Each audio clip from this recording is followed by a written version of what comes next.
మేడిగడ్డకు CM Revanth Reddy బృందం బయలుదేరుతోంది. Assembly నుంచి ప్రత్యేక బస్సుల్లో మేడిగడ్డకు ప్రజాప్రతినిధులు వెళ్తున్నారు.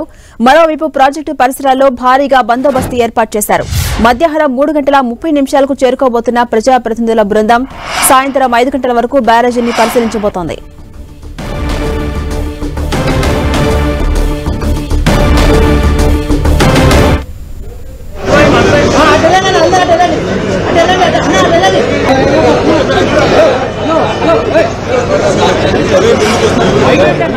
మేడిగడ్డకు సీఎం రేవంత్ రెడ్డి బృందం బయలుదేరుతోంది. 4 ప్రత్యేక బస్సుల నుంచి మరి కాసేపట్లో అసెంబ్లీ నుంచి మేడిగడ్డకు ప్రజాప్రతినిధులు వెళ్లబోతున్నారు. మరోవైపు ప్రాజెక్టు పరిసరాల్లో భారీగా బందోబస్తును ఏర్పాటు చేశారు. ఇక మధ్యాహ్నం 3:30 కల్లా మేడిగడ్డ బ్యారేజీ వద్దకు చేరుకోబోతున్నారు ప్రజాప్రతినిధుల బృందం. అయితే సాయంత్రం 5 గంటల వరకు బ్యారేజీని పరిశీలించబోతోంది. అనంతరం సాయంత్రం మీడియా సమావేశం నిర్వహించి మీడియా ద్వారా పవర్ పాయింట్ ప్రెజెంటేషన్ కూడా ఇవ్వబోతున్నారు మంత్రి ఉత్తమ్ కుమార్ రెడ్డి.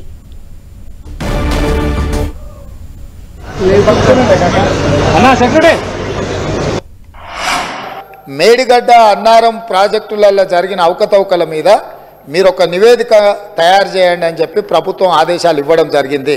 సాగునీటి పారుదల శాఖ మంత్రి ఉత్తమ్ కుమార్ రెడ్డి గారు సూచన మేరకు ఈ ఆదేశాలు ఇచ్చినాం. వాళ్ళు పూర్తి స్థాయిలో వీటన్నిటిని పరిశీలించి ప్రాథమికంగా ఒక నివేదిక ఇచ్చారు. అందులో తీసుకున్న నిర్ణయాలు కానీ, లోపభూయిష్టమైన నిర్మాణాలు కానీ, నిర్వహణలో జరిగిన నిర్లక్ష్యానికి సంబంధించిన చాలా విషయాలను వాళ్ళు నివేదిక ఇచ్చిండ్రు. ఆ నివేదిక నేపథ్యంలో ఇప్పటి వరకు చాలామందికి సభ్యులకు కానీ రాష్ట్ర ప్రజలకు కానీ అక్కడ ఏం జరిగిందో ఏమైందో సంపూర్ణమైన సమాచారం లేదు. ఈరోజు కొత్తగా ఎన్నికైన శాసనసభ్యులు సగానికి పైగా ఉన్నారు. కొంతమంది సీనియర్లు ఉన్న ఈ ప్రాజెక్టులు నిర్వహణ పట్ల వాళ్ళకి ఏ మేరకు దాని మీద పట్టుందో మాకు తెలియదు. అందుకే మేము ఒక మంచి ఆలోచన చేసి ఉప ముఖ్యమంత్రి గారు ఆ మంత్రిని శాసనసభ నియోజకవర్గం నుంచి ఎమ్మెల్యేగా ఎన్నికై ఈరోజు మంత్రిగా IT and industries legislative affairs మినిస్టర్గా ఉన్న దుద్దిల్ల శ్రీధర్ బాబు గారు మనల్ని అందరినీ అక్కడికి రాండి, మీరందరూ చూడండి, అక్కడ ఏం జరిగిందో తెలుసుకోవాల్సిన బాధ్యత ప్రతి శాసనసభ్యుడు శాసన మండలి సభ్యుల మీద ఉన్నది. రేపు ఈ సభలో జరగబోయే చర్చలో కల్లారా చూసి ఇచ్చిన నివేదికల మీద మనం చర్చ చేపట్టాలి అని చెప్పి వారు సూచన చేసిండ్రు. ఈరోజు మంత్రి గారు కూడా నిన్న అంతకంటే ముందు మొన్న ఇదే సభలో మంత్రి గారు కూడా అధికారికంగా లేఖలు రాసిండ్రు. ఇదే అంశంపై మరింత సమాచారం మా ప్రతినిధి ప్రతాప్ అందిస్తారు. ప్రతాప్, మరి కాసేపట్లో సీఎం రేవంత్ రెడ్డి బృందం మేడిగడ్డ బ్యారేజీ వద్దకు వెళ్లబోతోంది కదా, ఎలాంటి భద్రత మధ్య వారు వెళ్తున్నారు, ఎన్ని గంటలకల్లా అక్కడికి చేరుకునే అవకాశం ఉంది, డీటెయిల్స్ అండి ప్రతాప్. జాన్సన్ మరి కాసేపటి క్రితమే బయలుదేరడం జరిగింది. అసెంబ్లీ నుంచి సీఎం మంత్రులు ఎమ్మెల్యేలు ఎమ్మెల్సీలు అందరూ కూడా బయలుదేరడం జరిగింది. అసెంబ్లీలో దీనికి సంబంధించి కూడా మాట్లాడుతూ సీఎం రేవంత్ రెడ్డి అన్ని పక్షాలకు సంబంధించిన వారందరూ కూడా రావాలి. మేడిగడ్డ అనేది గత ప్రభుత్వం కాళేశ్వరం చాలా అద్భుతమైన ప్రాజెక్టుగా నిర్మించింది కాబట్టి ఆ ప్రాజెక్టు ప్రజెంట్ ఉన్న సిచ్యువేషన్ ఏంటి, మేడిగడ్డ దగ్గర ఉన్న పరిస్థితి ఏందనేది దానికి సంబంధించి ఎమ్మెల్యేలకు ప్రజాప్రతినిధులకు అందరికీ అవగాహన కల్పిస్తామంటూ కూడా సభా వేదికగా చెప్పడం జరిగింది. అయితే దీనికి సంబంధించి ముఖ్యంగా అంటే సీఎం రేవంత్ రెడ్డి చేసిన విజ్ఞప్తికి ఎంఐఎం ఎమ్మెల్యేలతో పాటు కాంగ్రెస్ పార్టీకి సంబంధించిన సిపిఐ నుంచి ఈ 3 పక్షాలకు సంబంధించిన ఎమ్మెల్యేలు వెళ్ళడానికి వెళ్ళారు కూడా. వాళ్ళంతా కూడా కాసేపటి క్రితం కూడా 4 బస్సులు అసెంబ్లీ నుంచి ప్రత్యేకంగా ఏర్పాటు చేసిన ఆర్టీసీకి సంబంధించిన బస్సులలో 4 బస్సులలో వెళ్ళడం జరిగింది. సీఎం రేవంత్ రెడ్డి మంత్రులు అంతా కూడా ఒక బస్సులో వెళ్ళడం జరిగింది. మిగతా ఎమ్మెల్యేలు ఎమ్మెల్సీలు కానీ మిగతా వారంతా కూడా ప్రత్యేకంగా ఏర్పాటు చేసిన మరో 3 బస్సులలో కూడా అంత కాన్వాయ్ భద్రత మధ్య కాసేపటి క్రితమే బయలుదేరడం జరిగింది. అయితే వీరంతా కూడా 3 గంటల వరకు అక్కడ చేరుకునేటట్టుగా కూడా ప్లాన్ రూట్ మ్యాప్ అయితే మనకు ఇవ్వడం జరిగింది. అయితే అక్కడికి మేడిగడ్డ దగ్గరికి 3 o'clock అక్కడికి చేరుకున్న తర్వాత అక్కడ 3 గంటల నుంచి 5 గంటల వరకు మొత్తం అక్కడనే ఉండనున్నారు. ఎమ్మెల్యేలు సీఎం రేవంత్ రెడ్డి మంత్రులు అంతా కూడా అక్కడే ఉండనున్నారు. అయితే ప్రధానంగా అక్కడ మేడిగడ్డకు సంబంధించిన విజిట్లు చేయాలని కూడా నిర్ణయించారు. అక్కడ ఏవైతే పియర్స్ కుంగాయో ఆ పియర్స్ కుంగిన వాటితో పాటు అక్కడ ఉన్న పరిస్థితి సిచ్యువేషన్ అంతా కూడా పవర్ పాయింట్ ప్రజెంటేషన్ ఇవ్వాలని చెప్పేసి ప్రభుత్వం నిర్ణయించింది. పవర్ పాయింట్ ప్రజెంటేషన్ నేరుగా మంత్రి ఉత్తమ్ కుమార్ రెడ్డి ఇవ్వనున్నారు. దీనికి సంబంధించి కూడా అక్కడ ఏర్పాట్లన్నీ కూడా సిద్ధం చేయడం జరిగింది. అయితే ఇప్పటికే దీనికి సంబంధించి మేడిగడ్డకు సంబంధించి విజిలెన్స్ ఎంక్వైరీ కూడా చేయడం జరిగింది కాబట్టి అసెంబ్లీ వేదిక కూడా సీఎం రేవంత్ రెడ్డి ఇదే అంశాన్ని ప్రస్తావించడం జరిగింది. విజిలెన్స్ రిపోర్ట్ కూడా అంటే ప్రజెంట్ ఉన్న సిచ్యువేషన్కి సంబంధించి మధ్యంతర రిపోర్ట్ తీసుకోవడం జరిగింది. ఆ రిపోర్ట్ ప్రకారంగా చూస్తే చాలా అక్రమాలు జరిగాయని కూడా ఇప్పటికే విజిలెన్స్ రిపోర్ట్లో బయటపడ్డాయని కూడా చెప్పారు. దానికి సంబంధించి ఇప్పటికే కొన్ని చర్యలు కూడా తీసుకున్నాం. 2 ఈఎన్సీల పైన కూడా వేటు వేయడం జరిగింది. మరే విధంగా ఈ ప్రజెంట్ అంటే నెక్స్ట్ సిచ్యువేషన్ సంబంధించి ఇప్పుడు ఈరోజు విజిట్ చేసిన తర్వాత అక్కడ పవర్ పాయింట్ ప్రజెంటేషన్ చేసిన తర్వాత రేపు మళ్ళీ యథావిధిగా సభ ఉండనున్నది. రేపు ఉదయం 10 గంటలకు సభను వాయిదా వేశారు కాబట్టి రేపు ఉదయం 10 గంటలకు దీనికి సంబంధించి కూడా షార్ట్ డిస్కషన్ అంటే దీనికి సంబంధించి ఇరిగేషన్ సంబంధించిన శ్వేతపత్రం విడుదల చేయాలని చెప్పేసి ప్రభుత్వం భావిస్తుంది. ఈ రోజు దానికి సంబంధించి కూడా సీఎం రేవంత్ రెడ్డి అసెంబ్లీ వేదిక కూడా చెప్పడం జరిగింది. మంత్రి ఉత్తమ్ కుమార్ రెడ్డి ఈరోజు విజిట్ చేసి వచ్చిన తర్వాత ఇరిగేషన్కి సంబంధించిన శ్వేతపత్రాన్ని విడుదల చేశారు. గత 10 ఏళ్ల కాలంలో ప్రాజెక్టులకు సంబంధించి ఎలాంటి నిర్మాణాలు చేశారు, ఏం జరిగింది అనే దానిపైన ప్రతి ప్రాజెక్టు పైన కూడా డిస్కషన్ చేద్దాం, ఖచ్చితంగా పూర్తి ఎలాబరేట్గా కూడా దీనికి సంబంధించి డిస్కషన్ చేద్దామంటూ కూడా చెప్పడం జరిగింది. కాబట్టి ఈరోజు విజిట్ చేసి వచ్చిన తర్వాత దానికి సంబంధించి రేపు అసెంబ్లీలో డిస్కషన్ చేసే అవకాశం ఉంది. ఇప్పటికే విజిలెన్స్కి సంబంధించిన విచారణకు సంబంధించిన రిపోర్ట్ కూడా తీసుకోవడం జరిగింది. దానికి సంబంధించి కూడా కొన్ని ఫైల్స్ మాయమవుతున్న నేపథ్యంలో వాటిని అన్నింటిని కూడా స్వాధీనం చేసుకున్నామంటూ కూడా ఇప్పటికే సభా వేదిక కూడా చెప్పారు. అయితే మొత్తం మీద దీనికి సంబంధించి అక్కడ ఇరిగేషన్ అంటే ప్రాజెక్టుకు సంబంధించి మొత్తం మేడిగడ్డ, అన్నారం, సుందీల 3 బ్యారేజ్లు ఉన్నాయి కాబట్టి 3 బ్యారేజ్లకు సంబంధించి ప్రజెంట్ అయితే ఒక మేడిగడ్డను మాత్రమే విజిట్ చేస్తామంటూ కూడా చెప్పడం జరిగింది. మేడిగడ్డ దగ్గర ఇప్పుడు ప్రాబ్లం ఎక్కువగా ఏర్పడిన పరిస్థితి ఉంది. అన్నారం దగ్గర కొన్ని బుంగలు ఏర్పడినప్పటికీ ప్రజెంట్ ఉన్న సిచ్యువేషన్లో అంటే టైం షెడ్యూల్ సరిపోని కారణంగా అంటే ఇక్కడ నుంచి ఖచ్చితంగా 300 కిలోమీటర్ల వరకు డిస్టెన్స్ ఉంది కాబట్టి దాదాపుగా 4-5 గంటలకు పైగా సమయం పట్టే అవకాశం ఉంటుంది. వీళ్ళు అక్కడికి చేరుకునే వరకే దాదాపుగా ఇప్పుడు మనం 11 అయిపోయింది కాబట్టి కాసేపటికి బయలుదేరారు. వీళ్ళు అక్కడికి చేరుకునే వరకే 3 అవుతుందని చెప్పేసి అధికారులు చెప్తున్న పరిస్థితి. 3 గంటలకు అక్కడ చేరుకున్న తర్వాత నేరుగా విజిట్ ప్రాంతానికి అంతా కూడా పియర్స్ అయితే ఏవైతే కుంగ్యా వాటితో పాటు మిగతా ప్రాంతానికి సంబంధించి కూడా పంప్ హౌజులు ఉన్నాయి. అప్పుడు పంప్ హౌజులకు సంబంధించి కూడా అక్కడ మునిగిపోయిన పరిస్థితి ఉంది.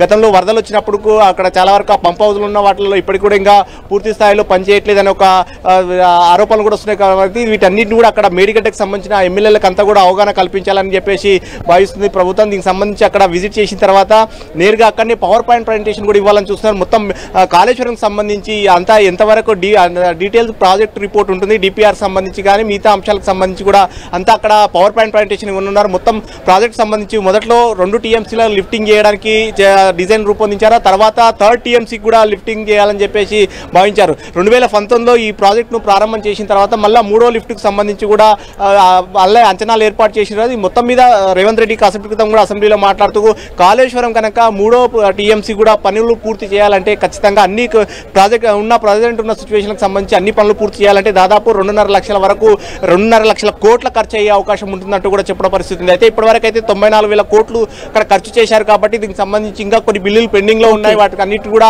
ప్రస్తావించే అవకాశం ఉంటుంది. అక్కడ మొత్తం ఈ 3 బ్యారేజ్లు కాకుండా మిగతా లిఫ్ట్లు కానీ మిగతా అంశాలకు అన్నిటికి సంబంధించి కూడా పవర్ పాయింట్ ప్రజెంటేషన్ ఇచ్చే అవకాశం మొత్తం 7 లింకులు ఉంటాయి కాబట్టి ఆ లింకులతో పాటు మిగతా అంశాలన్నిటి కూడా బ్రీఫ్ చేసే అవకాశం మొత్తం మీద కాళేశ్వరం సంబంధించిన డీటెయిల్గా సంబంధించి పవర్ పాయింట్ ప్రజెంటేషన్ ఇచ్చిన తర్వాత రేపు అసెంబ్లీలో దీని గురించి పూర్తి స్థాయిలో చర్చించే అవకాశం ఉంటుంది. Jhansi Rani. Right, thank you Pratap.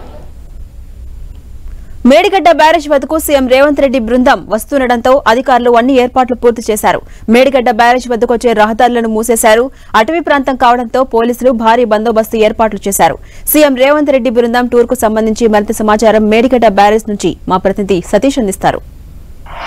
Kaleshwaram Medigadda ప్రాజెక్టులోని ఈ బ్యారేజ్లో ఉన్నటువంటి బ్లాక్ 7 20వ పిల్లర్ వద్ద ఈ కుంగుబాట అనేది ఏర్పడుతుంది. ఇక్కడ చూడవచ్చు ఈ ప్రాంతాన్ని మరి కాసేపట్లో సీఎం రేవంత్ రెడ్డితో పాటు మంత్రులు, ఎమ్మెల్యేలు, ఎమ్మెల్సీల బృందం అంతా కూడా ఈ ప్రాంతాన్ని అంతా కూడా పరిశీలన చేయబోతుంది. ఇందుకు సంబంధించి అధికార యంత్రాంగం అంతా కూడా పూర్తి ఏర్పాటు చేయడం జరిగింది. తొలిసారిగా సీఎం రేవంత్ రెడ్డి ఇక్కడికి వస్తుండడం, అదేవిధంగా కాళేశ్వరం ప్రాజెక్టు పైన ఇప్పటికే రాజకీయ పరంగా బీఆర్ఎస్ కాంగ్రెస్ మధ్య మాటల యుద్ధం కొనసాగుతుంది. ఈ నేపథ్యంలో ప్రాజెక్టులో డిజైన్లో లోపాలున్నాయి, నిర్మాణ లోపాలున్నాయి, నాణ్యతపరమైనటువంటి లోపాలున్నాయని చెప్పి ఇటు ప్రభుత్వం భావిస్తుంది. ఇప్పటికే విజిలెన్స్ సంబంధించినటువంటి అధికారులు ఇచ్చినటువంటి నివేదిక కావచ్చు, ఇటు ఇరిగేషన్ శాఖ సంబంధించినటువంటి అధికారులు ఇచ్చినటువంటి రిపోర్ట్ కావచ్చు, వీటి ఆధారంగా ఇక్కడ రేవంత్ రెడ్డి మాట్లాడబోతున్నారు. ఇప్పుడు గత ప్రభుత్వం ఈ ప్రాజెక్టును భారీ ప్రతిష్టాత్మకంగా నిర్మాణం చేపట్టింది. అయితే అనతి కాలంలో 3 ఏళ్ల కాలంలోనే ఈ ప్రాజెక్టులోని కొన్ని 3 పియర్స్ కుంగుబాటు ఏర్పడడంతో ఒక్కసారిగా ఈ ప్రాజెక్టు వివాదాస్పదంగా మారింది. ప్రస్తుతం మనం విజువల్స్ చూస్తున్నటువంటి ఈ ప్రాంతమే ఇటు కాళేశ్వరంలోని కీలకమైనటువంటి మేడిగడ్డ బ్యారేజీ దాదాపు 3 ఏళ్లలో నిర్మాణం చేపట్టుకుంది. నిర్మాణం చేపట్టుకున్న తర్వాత 19, 20, 21 ఈ 3 పిల్లల వద్ద కుంగుబాటు అనేది ఏర్పడడం జరిగింది. ప్రస్తుతం మనం ఆ కుంగుబాటు ప్రాంతాన్ని ఒకసారి విజువల్స్తో చూపించేటువంటి ప్రయత్నం కూడా చేస్తాను. దాదాపు 1.25 మీటర్ల మేర ఈ పియర్స్ వద్ద కుంగుబాటు అనేది ఏర్పడింది. దీంతో పాటు మనం చూస్తున్నటువంటి క్రాక్ ఏదైతుందో పియర్స్కు ఏర్పడినటువంటి క్రాక్, దీని వెడల్పు 150 మిల్లీమీటర్లతో నుంచి దాదాపు 250 mm వరకు ఉంటుంది.